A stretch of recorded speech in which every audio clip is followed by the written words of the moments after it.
la chance à tout le monde. Ce que vous évoquez là, ce ne ces... sont pas des prétextes tout simplement pour arriver à là où ça fâche.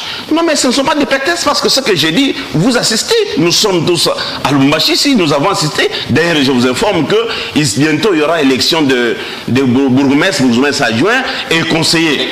Mais il faut suivre. Les conseillers communaux sont aujourd'hui recherchés. Ils sont recherchés et avec des billets de banque. Et nous devons nous dire la vérité. C'est comme ça que la révision constitutionnelle ne peut pas se faire. On n'a pas terminé les timings, que ce soit avant, après. Mais pour les cas d'espèce, l'initiative n'a pas encore commencé, que la population considère qu'il n'y a aucune initiative de la révision constitutionnelle qui a été prise au regard de la procédure que je viens de vous étaler ici.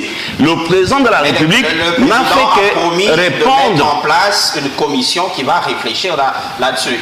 Il a annoncé, il n'a même pas...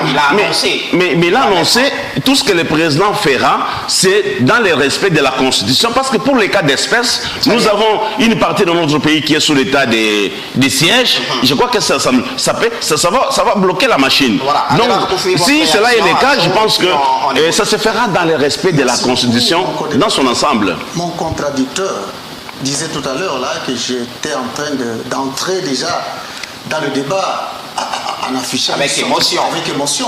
Loin de là, loin de là.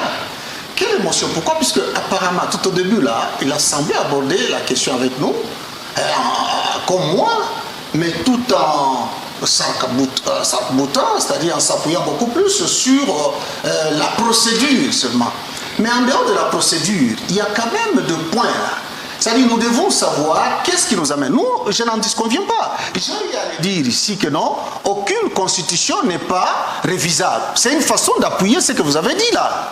Mais le problème, c'est l'opportunité. Il faut voir qu'est-ce qui est opportun pour le moment. Et pourquoi on veut à tout prix réviser, disons, la constitution pendant ce deuxième mandat ici. Pour la petite histoire, si j'ai bonne souvenance, il y a peu seulement... vous avez été dans l'opposition, c'est-à-dire l'UDPS, disons, la fille mère de l'opposition à l'époque. Qu'est-ce qu'on disait? Le principe selon lequel touche pas à ma constitution, c'était votre invention à l'époque. Touche pas à ma constitution.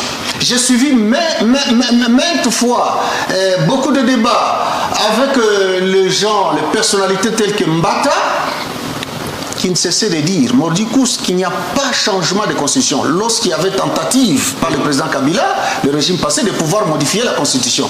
Eux prenaient position comme quoi il n'y avait pas opportunité. Et aujourd'hui, d'où vient que, subitement là, il faut qu'on arrive à changer la constitution. Là, vous êtes en train de donner quelques éléments. Non, il y a des choses, par exemple, en matière avec la corruption, dans les milieux parlementaires et autres, et tout ça. Oui, c'est une chose. C'est pas faux. Tout à fait, c'est pas faux.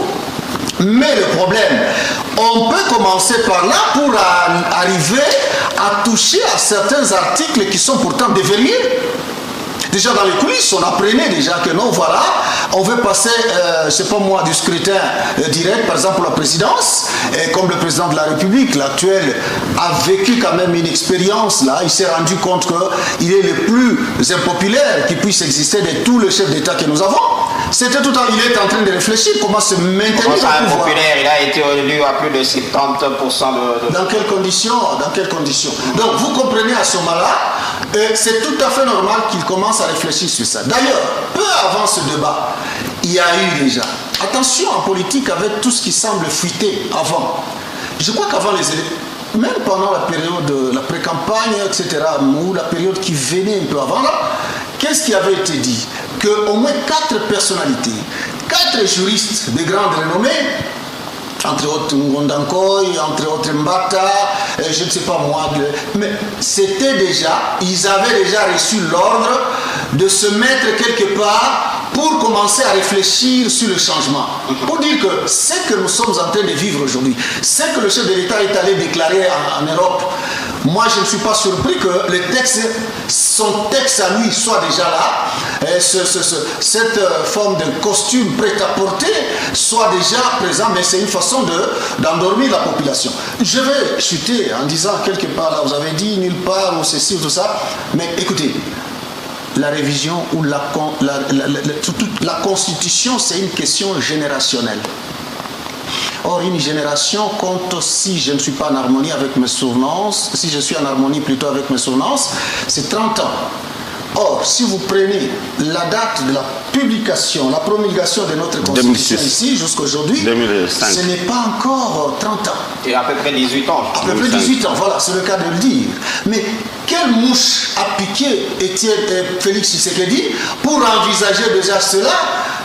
Pourquoi? Puisque vous vous dites non, on peut le faire n'importe quand, comme on veut. Non, mais la question, je le répète, de la révision constitutionnelle demeure jusqu'à preuve du contraire une question générationnelle. Très bien. Il faut voir, il y a tous les éléments, il y a beaucoup d'éléments qui doivent entrer en ligne de compte avant d'apporter la touche, avant de modifier ou même de changer.